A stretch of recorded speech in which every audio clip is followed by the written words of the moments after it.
Assalamualaikum warahmatullahi wabarakatuh. Pada kali ini kita akan kuliah dengan tema nilai dan karakter konservasi. Ya. Jadi nilai dan karakter konservasi ini merupakan salah satu pilar yang ada di Universitas Negeri Semarang, ya. Pilar konservasi, salah satu nilai dan karakter. Selain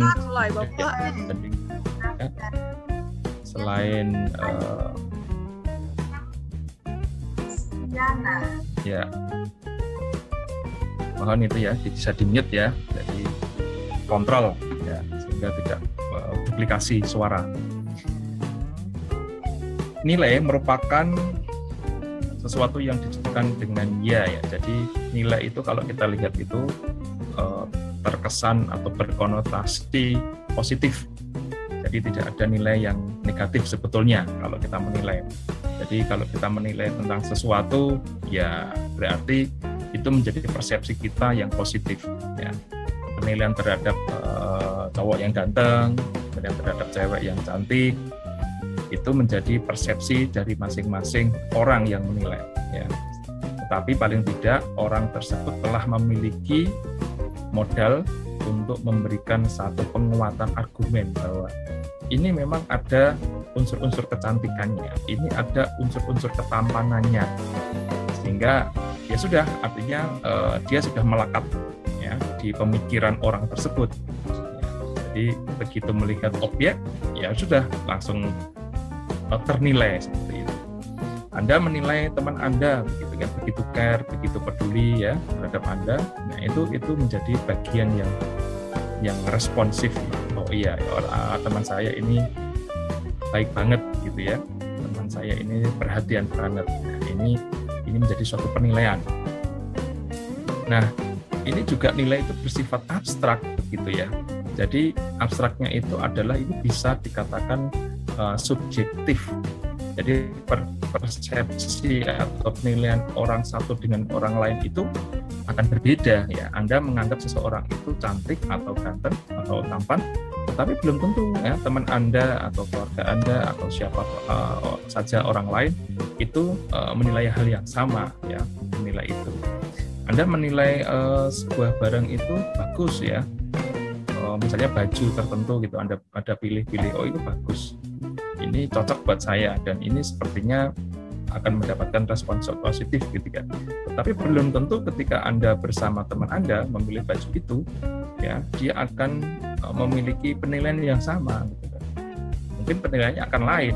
Baju kayak gitu kok dibilang bagus ya, kok dibilang keren gitu kan. Kan bajunya juga nggak model, mungkin modelnya jadul lagi gitu kan. Nah ini tentu akan berbeda. Tetapi bagi sang penilai ini merupakan sesuatu yang positif. Ya meskipun di sisi lain juga ada penilaian negatif, itu ada ya. Tetapi itu sisi yang lain ya, yang tidak give ya, tidak terbawa begitu. Ya nilai yang sifatnya abstrak akan memiliki konsekuensi konkret ya apabila dikaitkan dengan moral. Jadi ketika kita menilai seseorang ya kita akan terhandle. Misalnya Anda melihat seseorang yang mungkin ya secara fisik tidak baik gitu, tapi Anda mengatakan langsung, ini justru malah bertentangan dengan moral.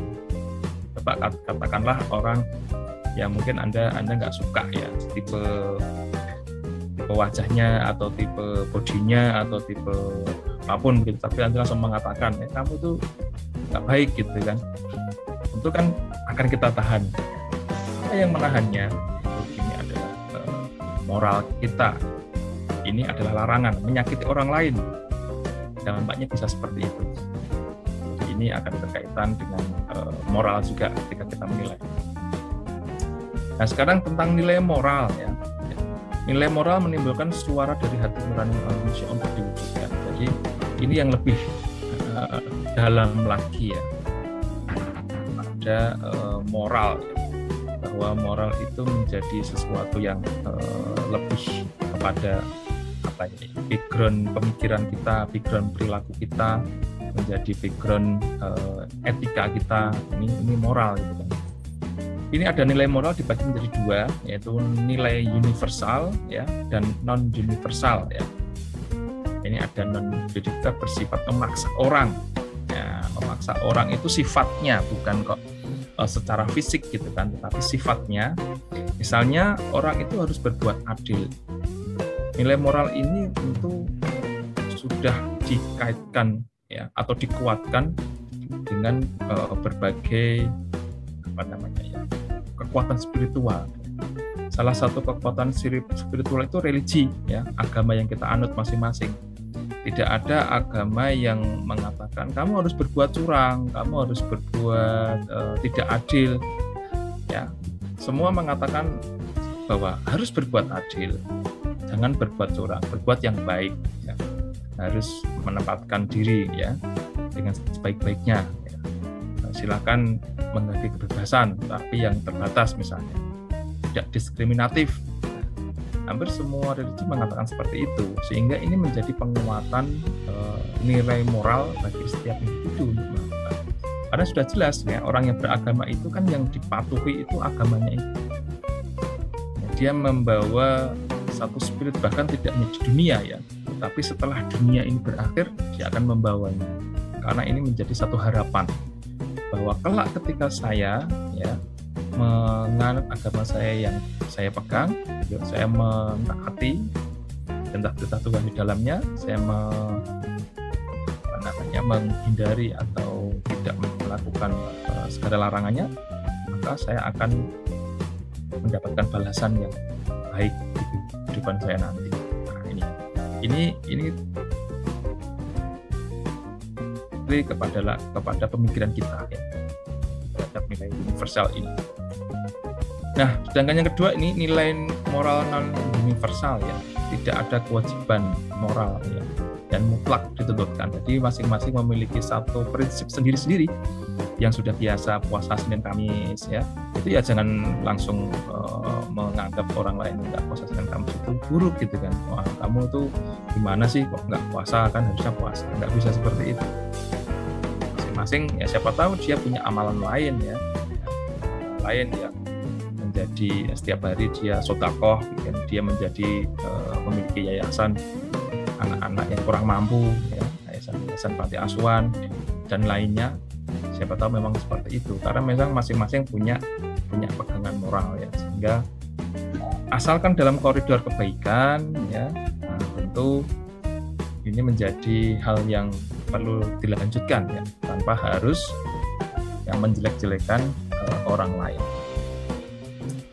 Nah, ini contoh nilai moral ya, ada dua, universal dan non universal.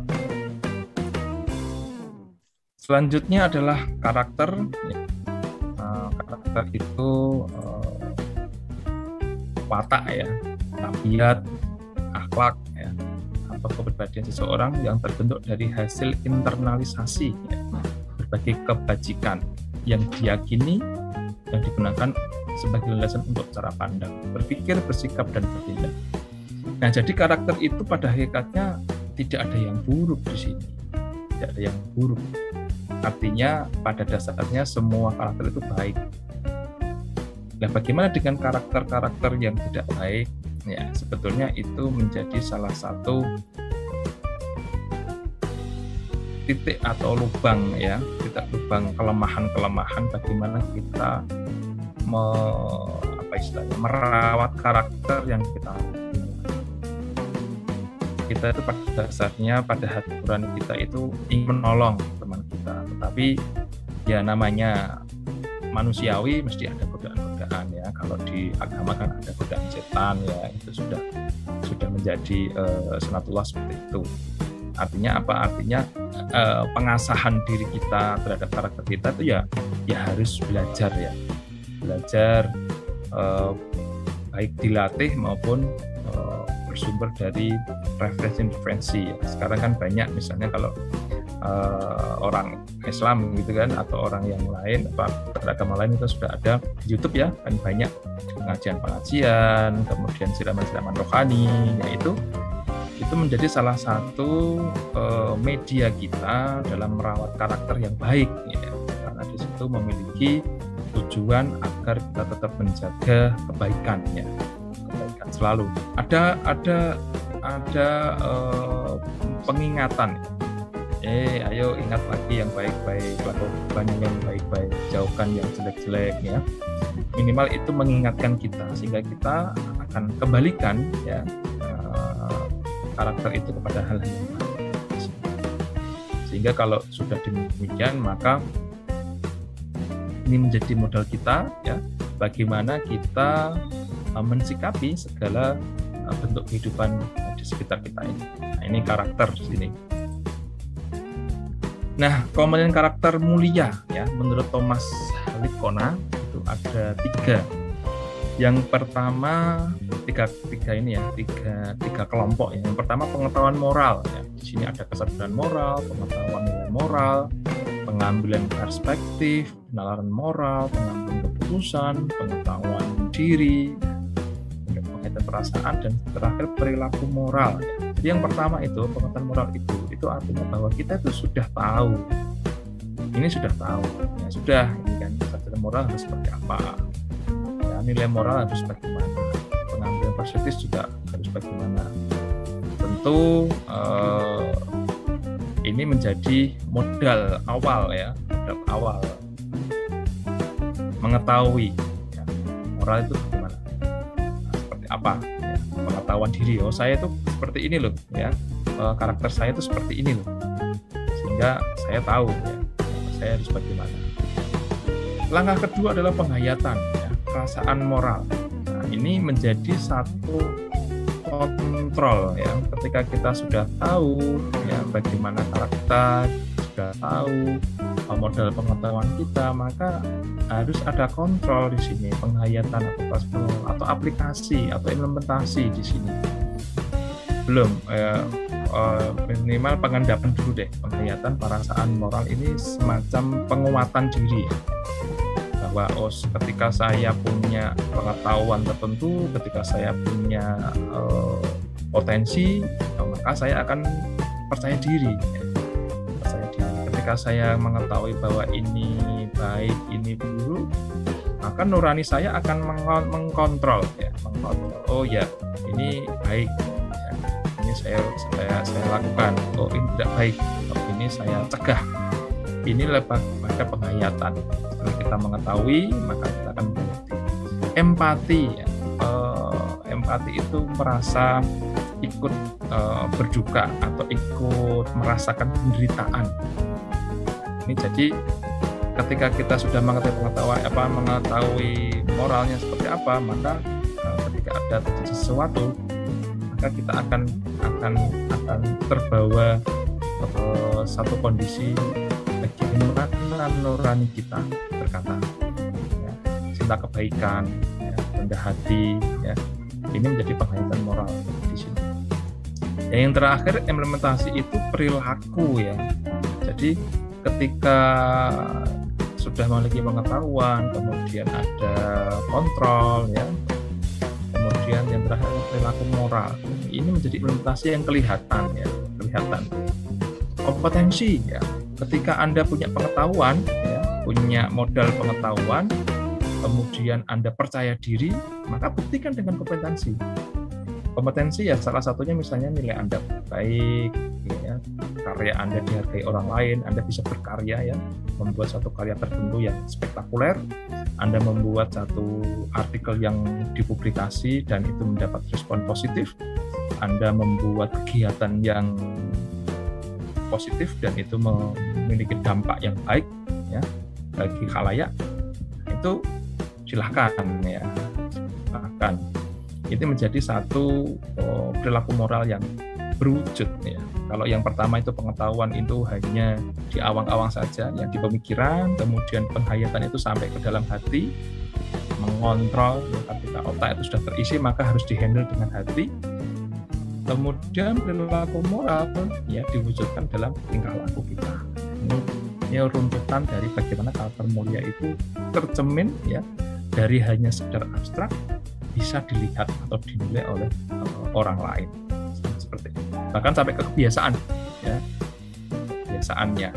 Biasaannya kalau ini juga salah satu bentuk moral ya, ketika dosen sharing di grup, oh terima kasih Pak, itu kayaknya sudah moralnya seperti itu, ya. Dia mengerti organisasi, mengucapkan, ya. Atau yang biasa kayak gitu aja kok, kan sudah banyak yang mengucapkan terima kasih, kenapa saya harus WA lagi, nanti kan kebanyakan, nanti senengan dosennya. Enggak, ya sudah, nggak apa-apa, itu karena itu tadi pengendapan moralnya beda-beda, ya. Implementasinya akan beda-beda. Itu bisa dilihat dari bagaimana orang berperilaku atau memiliki kebiasaan tertentu. Oke, di UNES sendiri ya, itu juga ada pembahasan tentang nilai dan karakter. Jadi ada 3 pilar kalau kita tahu, kemarin ada belajar ya di pertemuan 2 secara online. Ada nilai dan karakter, ada seni dan budaya, ada sumber daya alam dan budaya. Jadi ini pilar pertama, karena nilai dan karakter. Nah, ini tujuannya adalah membentuk suatu kampus yang berperadaban unggul di sini. Kemudian seni dan budaya itu kampus berbudaya luhur, ya, dan yang ketiga adalah kampus hijau mandiri. Jadi ini semuanya memiliki tujuan yang baik ya. Jadi tidak hanya membentuk satu kampus hijau yang secara fisik ya, secara fisik itu bisa menggambarkan bagaimana kita sejahtera gitu, dan secara lingkungan ya, kita bahagia ya, di lingkungan kita, akan kita juga ikut memberikan sumbangan yang baik ya bagi kehidupan sekitar kita, namun juga memiliki karakter yang baik. Jadi sumber daya manusianya juga perlu dibangun, tidak hanya kampusnya yang di Joroyo-royo, tetapi juga sumber daya manusia lebih memiliki moral atau etika yang baik ya di situ. Ini juga dibangun. Nah, di masing-masing fakultas sebetulnya ini bukan bermaksud membeda-bedakan begitu ya. Di sini ada nilai-nilai ya, nilai-nilai yang dimunculkan setiap fakultas ya. Namun di sini tidak membatasi ya. Di sini kita lihat ya, di Fakultas Ilmu Pendidikan ya memiliki karakter inspiratif ya. Nilainya inspirasi, ada FBS, humanis. Nah, bukan berarti kalau yang anak FIP itu nggak boleh kreatif. Bukan seperti itu. Ini hanya menggambarkan satu kompetensi ya, yang dikaitkan dengan ketika kompetensi di pendidikan itu, dia relationship-nya, keterkaitannya yang erat itu kemana? Contohnya, ya, jadi kita bahasnya itu dulu deh. Kita sepaham dulu bahwa ini tidak membatasi satu nilai atau karakter individu ya, yang ada di dalamnya. Wow, karena saya tidak FIS ya, saya nggak peduli, gitu kan. Saya kan MIPA, saya inovatif, saya nggak harus peduli, nggak begitu ya. Ini hanya penggambaran bagaimana kompetensi keilmuan dari masing-masing fakultas itu ya memberikan pengaruh yang lebih besar ya bagi nilai dan karakter yang terwujud. Misalnya begini, FIP ya, dia memiliki nilai inspirasi. FIP itu kan pendidikan. Pendidikan itu akan dikaitkan dengan bagaimana transfer pengetahuan itu terjadi. Ya. Nah, ketika transfer pengetahuan, ya, tentunya anak didik atau objek ya, dari transfer pendidikan itu akan mendapatkan satu inspirasi. Contohnya saat ini ya, saya memberikan kuliah pendidikan konservasi dan Anda sebagai objek atau mahasiswa yang hadir di sini. Anda tentu akan menerima inspirasi. Inspirasi dari apa? Dari pemikiran saya. Ya, tadi ya dari satu halaman yang isinya cuma itu, saya coba mengembangkan penjelasan dengan berbagai upaya untuk memahamkan Anda sehingga Anda paham, oh yang dimaksud dengan tulisan ini adalah seperti apa. Ini yang muncul di pendidikan. Kemudian di bahasa dan seni. ini terkait dengan humanisme atau humanis. Karena sebetulnya ketika kita melihat kompetensi bahasa dan seni ini terkait dengan bagaimana orang itu menciptakan satu kultur. Kultur itu adalah budaya, dan budaya itu sangat erat berkaitan dengan kemanusiaan atau humanismenya itu. Jadi bahasa itu kan akan berbeda-beda ya satu dengan yang lain. Bahasa itu muncul itu karena ada kultur yang berkembang. Contohnya di bahasa Jawa ya, itu kan berbagai macam. Jadi ada bahasa Ngoko, ada bahasa Kromo Inggil, Kromo Alus. Itu kan ada kelas-kelas ya, kelas-kelas kultur yang diwujudkan di sana. Sehingga ini diharapkan menjadi satu humanisme ya, nilai humanisme yang berkembang di situ. Karena objeknya adalah manusia. Seni juga seperti itu. Seni itu menggambarkan satu sosok kehidupan tertentu, satu pesan-pesan moral kehidupan tertentu. Ada dipikir cocok ya sebagai nilai karakter dari Fakultas Bahasa dan Seni. Fakultas Ilmu Sosial, nah ini terkait dengan kepedulian dan peduli ya. Memang sosial ini berkaitan erat dengan kemasyarakatan ya. Bagaimana respon kita terhadap orang lain ya. Kepedulian sosial ini memang ini sudah menjadi suatu hal yang umum ya, bahwa kita berkegiatan sosial ya tentu harus ada kepedulian di sana, harus ada saling membantu di sana, saling merawat ya, dan kebersamaan di sana. Kalau tidak ada kepedulian ya kita nggak bisa ya terlibat dalam kehidupan sosial, terutama di sekitar kita. Sehingga ini refleksi dari fakultas sosial ya, dinilai karakter kepedulian atau peduli ini. Kemudian di Fakultas Pendidikan dan IPA ya, ini diharapkan muncul satu karakter inovasi, karena biasanya anak-anak IPA gitu kan ini banyak ilmu pengetahuannya ini lebih ini ya scientific gitu ya. Jadi apa-apa dihitung, terutama yang kimia, nanti biologi juga seperti itu. Ya ada perhitungan tanaman, hewan dan sebagainya. Ini diharapkan mewujudkan satu inovasi. Inovasi itu bisa pengetahuan baru ya, bisa sumber daya baru ya yang diwujudkan di sini. Sehingga inovasi ini diharapkan menjadi satu langkah ya untuk kemajuan pengetahuan, satu langkah untuk meningkatkan kualitas kehidupan manusia itu sendiri ya. Kemudian FT, Fakultas Teknik ya, ini diharapkan kreativitas ya, ada kreatif di sini muncul karena anak-anak teknik itu biasanya memiliki paradigma yang ini ya, yang kreatif ya, memberikan satu wawasan pengetahuan yang banyak sekali ini terimplementasi dalam satu benda-benda yang mutakhir ya, benda-benda yang bisa memberikan satu sumbangan ya bagi satu sistem tertentu ya, kreatif. Karena seperti teknik elektro itu kan kreatif, dia bisa menciptakan satu sistem ya, satu sistem tertentu yang memiliki nilai guna secara online, kemudian nanti teknik mesin juga demikian ya, menciptakan alat-alat yang bermanfaat baik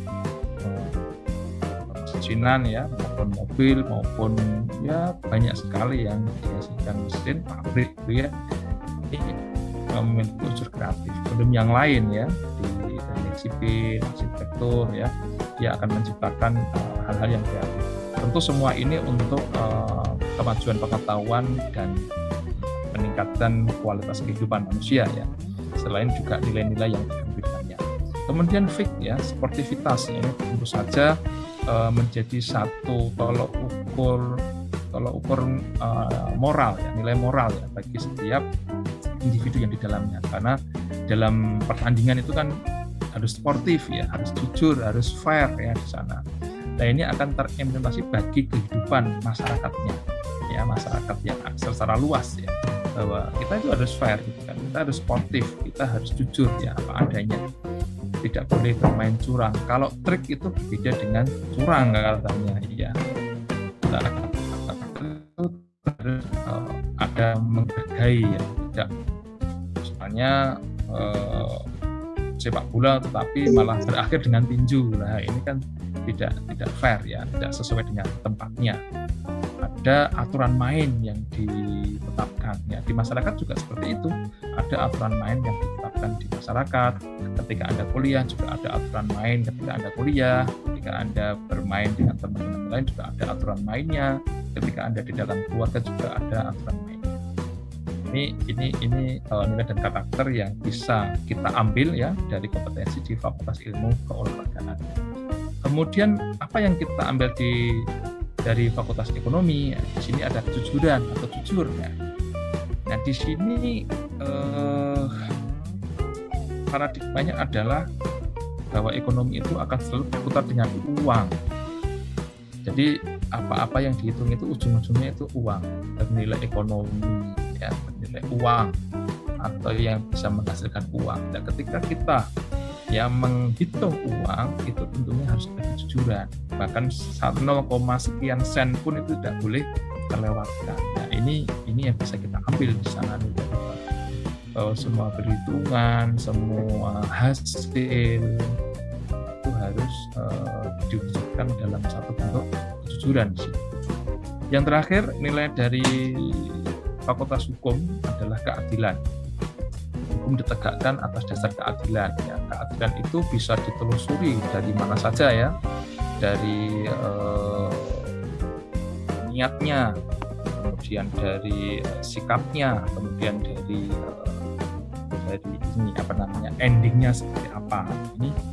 Ini menjadi satu tolak ukur untuk keadilan sendiri. Nah, paradigma yang ada di hukum itu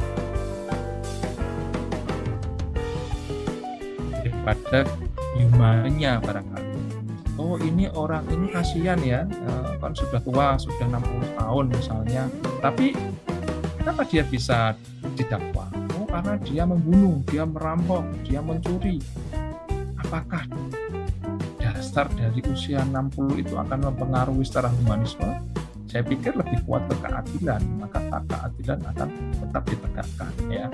Dan ini nilai yang bisa tercermin dari Fakultas Hukum, karena mengarahkannya, pengetahuannya memang diarahkan untuk memberikan satu konsekuensi di keadilan itu, ya. Pengetahuannya mengarah ke sana semua. Jadi humanisme iya diajarkan, tetapi bukan sesuatu yang dominan di sini. Yang dominan di Fakultas Hukum itu adalah keadilan atau adil. Ya. Oke, itu ada 8 karakter, nilai dan karakter yang dari fakultas-fakultas yang ada di UNES, ya. Mungkin masih belum lengkap, tetapi paling tidak dengan 8 nilai dan karakter ini sudah memiliki potensi yang baik, ya, dalam rangka untuk memberikan modal, ya, atau ya semacam modal kepada sivitas akademika di UNES. Jika ini diterapkan dengan sebaik-baiknya, ya insya Allah kita akan menjadi manusia yang bernilai dan berkarakter yang baik, ya. Sebenarnya seperti itu. Ya, atas perhatiannya, terima kasih. Assalamualaikum warahmatullahi wabarakatuh.